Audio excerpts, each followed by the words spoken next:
And CBS News White House and Foreign Affairs correspondent Margaret Brennan joins us now from the White House. We also have CBS News Justice and Homeland Security correspondent Jeff Pegues here on set. Margaret, let's start with you. Lawmakers on both sides of the aisle are questioning the timing of this decision. I've got the letters here from Rod Rosenstein, the Deputy Attorney General. He references the July 5th decision by Director Comey to announce his decision, his conclusion, not to prosecute Hillary Clinton. He also mentions the details of October 28th, the October surprise. That was a year ago. How is the White House explaining why it took so long to do this? They're not. What they're saying is that the president made a quick and decisive decision at the recommendation of his deputy attorney general, who's been on the job for about 2 weeks. That's Rod Rosenstein, who you saw quoted in the piece there. They are very much strongly defending the president's decision, acting surprised at the response from Capitol Hill, even from those Democrats and some Republicans who in the past have been critical of James Comey and that Hillary Clinton probe, because there are all of these concerns right now about the fate of the ongoing FBI probe into any contact between Trump campaign associates and Russia. So the White House really scrambled yesterday to react to the outcry from the Hill and the surprise from those who thought this could be a problem in terms of direct interference in an ongoing investigation, though the president has insisted publicly in that letter that he himself is not under investigation, something that in the past the White House kind of waffled on. I put that question time and time again to Sean Spicer, the spokesperson here, who said that wasn't something that they could say yes or no to, but they didn't believe he was under investigation. Yesterday, Donald Trump, in that letter, as president, says he's not. Yeah, indeed. And, you know, Jeff, as Margaret talked about, part of the reason that people are questioning the timing is because Director Comey is in charge of this investigation, looking into whether or not there was a connection between the Russians and the Trump campaign. So what happens to that investigation? Well, it continues. The FBI is still working on it, and that's the FBI Counterintelligence Division that is looking into these possible ties, right? So that continues, but the fact that you have this change in leadership at this time, of course, it raises questions, as we've already discussed. And also, if you look at the timing of this, you have to look back over the last several weeks and these other hearings on Capitol Hill. There was a March 20th hearing where Comey was very outspoken there and confirmed that there was a counterintelligence investigation. In subsequent days, you had the controversy over Devin Nunes. So there was a reaction from the White House at that point and the then chairman of the House Intelligence Committee, and it threw that investigation into disarray. We've had subsequent hearings on Capitol Hill. You had Sally Yates earlier this week. After that, we have the firing of James Comey. So looking back now, in the aftermath of this firing, you look at other things that have happened along the way, and that's why you have people on Capitol Hill and in other areas of Washington and law enforcement raising questions about the timing of this dismissal. Margaret, the White House says the firing was unrelated to the Russia investigation and that the Justice Department had lost faith in Comey because of his handling of the Clinton email investigation. But as we saw in your piece, the president praised the FBI director's handling of that case during the campaign. So the question is, was it because, I mean, I know what the White House is saying. I'm curious to what lawmakers are going to be saying about this. Is it because they lost faith in how Comey handled the Clinton email investigation? Or, as some are reporting, they lost faith in the ability of the FBI director to move this investigation off of the front pages to essentially say that there's nothing to see here, let's move on, which is what we've been seeing from Sarah Huckabee Sanders, for example. Right, and White House advisor Kellyanne Conway has been vigorous in her defense, saying none of this is a cover-up, none of this is related to Russia. This is now the difference of President Trump seeing things differently from the Oval Office and taking the advice of his Attorney General and Deputy Attorney General. But this is striking some as strange because, as you point out, on the campaign trail, Donald Trump said very different things in praising what was a politically useful thing for him just a few days before the election, when the now former FBI director announced the reopening of the Hillary Clinton email probe. So it seems that the White House is kind of caught off guard by the outcry here in regard to this and the questions about timing.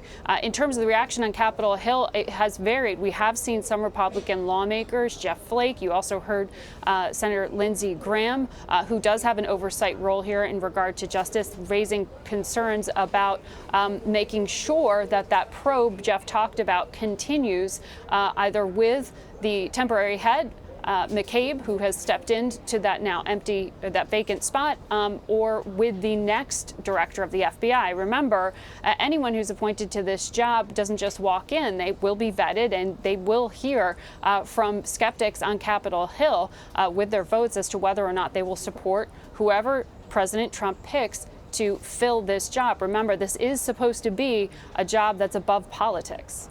So that's how the lawmakers on Capitol Hill feel. But Jeff, what about within the FBI? What are you hearing from people within the FBI? This was really sudden, and at this point, they don't know who their next director is going to be. All right, so let's go back again. Perhaps not so sudden, because I see that you're sort of indicating there are breadcrumbs along the way. Well, yes. If you look at January, for example, at that time, Comey was a lightning rod, right? Because of what happened during the 2016 election, and so there were a lot of people on eggshells at the Bureau wondering what was going to happen when President Trump was sworn in, right? And so President Trump kept him in office. The FBI senior officials there relaxed a little that Comey would be around because you had the counterintelligence investigation ramping up.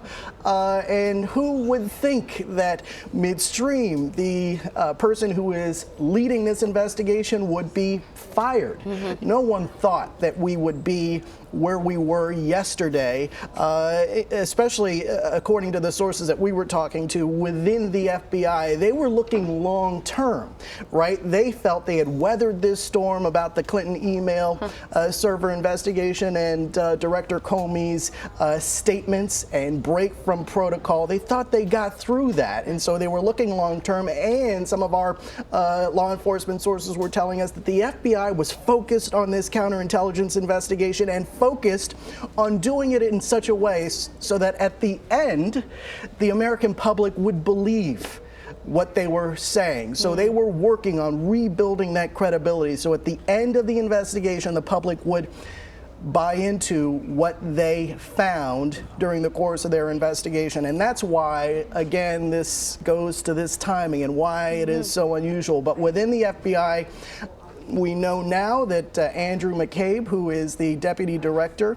is now the acting director of the FBI. He has been with the FBI for 19 years, started out here in New York with the New York field office. He's respected, but he has also been in the news because of his wife's political career in Virginia. She received donations from a Democratic operative tied to Hillary Clinton, so that was in the news last year. And also, earlier this year, he had some contact with White House officials. There was a story about Trump campaign officials' repeated contact with Russian operatives during the campaign. He was at the White House. He was told to tamp down those stories, and that was in the news. And that kind of contact, some people saw as inappropriate. Yeah, go ahead. Sorry, can I just point out here one irritant that I do want to highlight here in the relationship that has seen its ups and its downs between candidate now President Trump and Director Comey is the fact that Director Comey, when he was testifying recently, even as recent as last week on Capitol Hill, did not substantiate the president's claims of wiretapping that the president believes the former President Obama carried out. James Comey did not back up that claim. In fact, he said he had seen no evidence. There have been many points in his time in office, during these 100 days or so that President Trump has been in the Oval, that he has found reason to find issue with Director Comey. It is fully within his right as President of the United States to fire the head of the FBI for any reason, and yesterday he found one. The question is whether really this investigation can continue to go through and end with credibility, because the White House would really like to put to bed all these questions about Russian interference in the election. And as Jeff pointed out there, it is so key to make sure that whoever takes on this issue next has the credibility and full faith and confidence, because otherwise yet another U.S. institution has really been undermined. Yeah, and Margaret raised some really good points there. Comey was very public in defying the president, first on the wiretapping claims. Then he also announces that there is a counterintelligence investigation. And then he was very vocal last week in his testimony. So yes, in very public ways, James Comey was defying this president. But in a lot of ways, that was his reputation in Washington, that he was someone who viewed himself above politics and was focused on the facts alone. And so, as Margaret pointed out several times in the last several weeks, he has publicly denied some of the president's claims. And I have sources saying that Comey was frustrated by some of these tweets from the president denying this Russia investigation, calling it a sham, a ruse, things like that. And so that was also internally, I'm told, a source of frustration. Oh, that is so interesting. Margaret Brennan at the White House, Jeff Pegues right here in New York with us. Thank you so much.